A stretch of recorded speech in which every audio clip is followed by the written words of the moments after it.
Ladies and gentlemen, Tony Gaskins here popping in for a little video. Now listen to me. We have to be very, very intentional about this here wealth.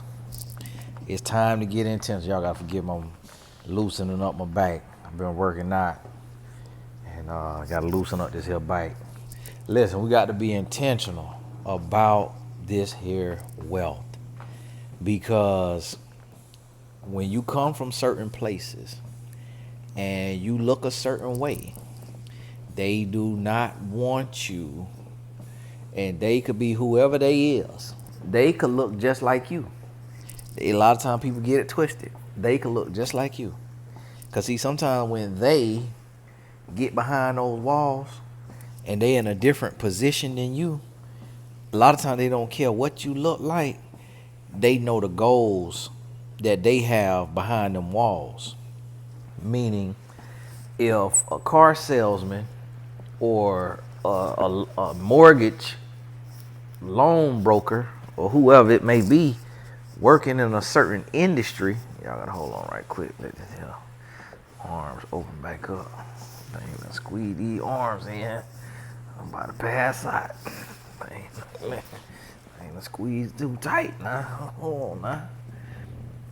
And when they get over there behind them lines, they don't care about you anymore. Y'all could have grew up together. They got a quota to hit. So if they could get you to sign up for that 9% interest rate, that's what they're going to do. That's what they're going to do, because you meeting their quota. You help them pay their bills. And the fallout that you got to deal with, that's on you. They don't care about that. They don't care about that. You very rarely gonna get some good advice when you out here. So we have to be intentional. And I'm gonna tell you what you got to do. You have to be intentional about your literacy, your financial literacy, your corporate literacy, your entrepreneurial literacy, your parental literacy. And I'm gonna tell you, you have to do the studying for yourself. All you got to do is Google. You could Google and learn a whole lot. My wife is the best mother, and I ain't even saying this biasly. I ain't even saying this because this is my wife. Like, if I seen better mothers than my wife, I have to say it. Y'all know me. I call a spade a spade. My wife is praised by other mothers. Other mothers tell my wife, you one of the best to ever do it. And I'm going to tell you why my wife like that. It ain't because she cares so much. It ain't because she got the biggest heart in the world. It ain't because of how much she love her kids. She don't love her kid no more than any other woman love their kids. Let me tell you why she the best. She read a book called What to Expect When You're Expecting. And it's written by some doctors. She read that book, and it's like a 600, 700 page book. Now, right now, my wife read 250, 300 page books in one day. She literally could read a 300 page book a day. That's how smart she is. She read this 600-700 page book before having our first son. And so that's what I mean by being intentional. I learned the little I know about interest and about investing and about purchasing, about real estate, cars, credit cards, stocks, bonds, IRAs, cryptocurrency. I learned the little I know by just watching some YouTube videos, reading some articles, doing some studying. And when I learned just this much, I realized by knowing this much, I sounded like a expert to 90% of Americans. Because we live life and we go by what people tell us, and we don't go out and research and get the knowledge for ourselves. We don't go get enough knowledge for ourselves. We just living life. We just living life. We going through the motions, and we're not learning how to be better parents, how to be better spouses, how to be better stewards of our money, how to be better at what we doing. Today I had a call with an investment guy. This what let me know something. When I went to sign up on the site for this 401k, for this entrepreneur type whatever 401k, when I got on there and I seen the fees, I'm like, okay, $20 a month is the fees. $20 a month is this fee. $3 a month is this fee. I'm like, if I ain't putting X amount of dollars into the 401k, I'm paying everything I'm earning in fees. And then it say you gotta pay 0.5% of what you got in your 401k every year. So what that mean is, now he said 0.052. So when I looked at this, you just think, I would in the past think, oh, 401k, this good, can't lose. And yeah, it ain't nothing wrong with it. Yeah, you save money. But I also had to think about it, well, if they taking 0.5%, I said, what you mean by that? He said, well, whatever money you have invested that year and whatever gains or losses you've had that year, you will be charged 0.5%.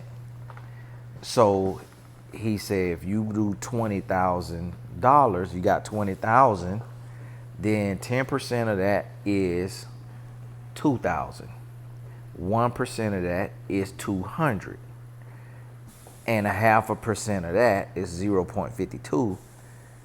0.5% of that would be 100. So I'll be charged $100 on that 20,000 plus 20 a month. So that's $240. So now I'm at $340 for the year, plus another $3. So another $36 a year. So $376. That's on 20. That's on 20,000 that I done paid in fees. Now imagine if I get to 1 million. And so every year, if I got $1 million, every year I'm giving 0.5% away. And so you got to think about them fees. Now, yeah, it could be worth it in the long run based on your returns, but you also got to realize that's right now. That's right now. What about when it goes up? And I get this email with the new terms and conditions, and it's 1 million little words, and we just so used to click and agree and submitting it, because who finna read them 90 pages? What about next year when it says, okay, it's no longer 0.52%, now it's 0.66%, and then after that when it says 0.75%, then when it get to 1%. And I heard a gentleman say that when you pay a financial manager, he said he did the math based on his level of income, based on the level he at. He said in his life, he will have lost millions of dollars in fees if he pays a wealth manager, like a person, a family. Another guy from a billionaire family told me, he said, Tony, never hire a wealth manager unless you have $10 million or more that you're getting ready to deploy into investments.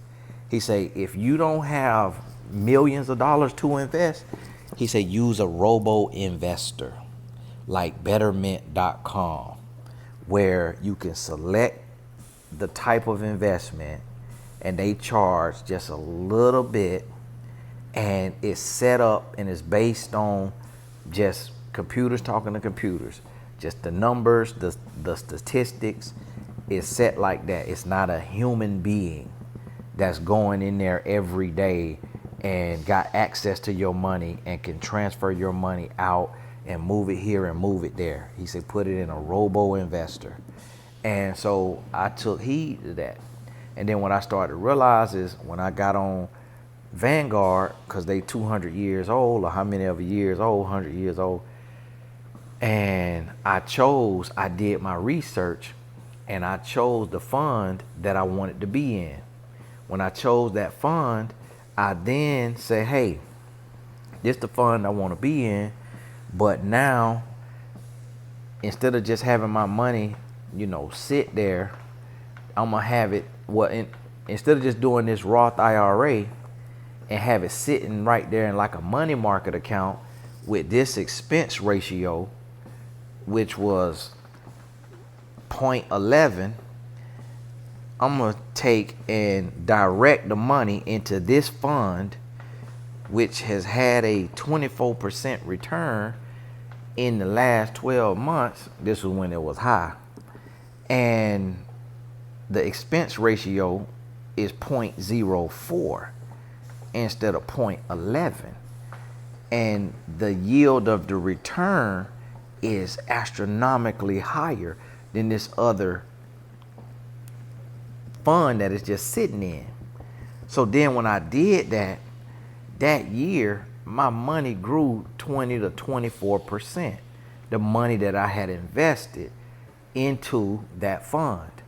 And so now, but my expenses was very minimal. It was less than 0.5%. And so when I looked at this, I'm like, okay, this right here make a little more sense. And it's always a cost to doing business.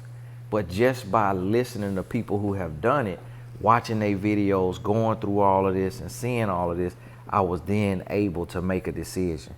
And this where we have to be intentional about this knowledge, where you get this knowledge every day. Get the knowledge every day. Start Googling, start going on YouTube, start looking, and don't just listen to one person.